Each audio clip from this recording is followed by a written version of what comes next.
మీరు వ్యతిరేకిస్తున్నటువంటి క్రైస్తవులు ఎవరైతే ఉన్నారో క్రైస్తవులు చాలామంది కూడా క్లియర్గా అన్నది ఏంటంటే రాధవ్ మనోహర్ దాస్ డిచ్కి అని చెప్పి డిచ్కి బాబా అని చెప్పేసి అని అన్నారు.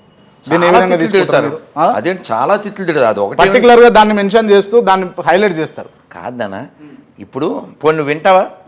నన్ను తిట్లు బోల్డ్ తిట్లు తిడతారు, లకార ప్రయోగాలు వికార ప్రయోగాలు. నేను వాళ్ళని తిట్టను, వాడు నన్ను తిట్టిన వాడు ఎవడైనా వాడిని తిట్టను, వాడి బుక్నే తిడతా. ఎందుకని? వాడిని తయారు చేసింది ఎవరు? ఆ బుక్ కదా వాడిని అలా తయారు చేసింది.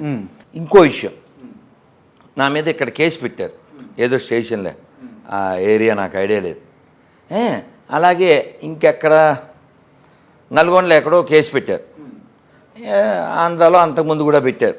ఓకే, కేసు పెట్టాలి అనే ఆలోచన కానీ, ఒరే రాధమన్న నీకుందరా అని కానీ, నీకు భూమి మీద నౌకలు చెల్లిపోయినాయిరా అని కానీ, నువ్వు నాకు కనబడితే రా ఉంటుందని కానీ, ఇవన్నీ ఎప్పుడు వస్తాయంటావు? సమాధానం లేనప్పుడు.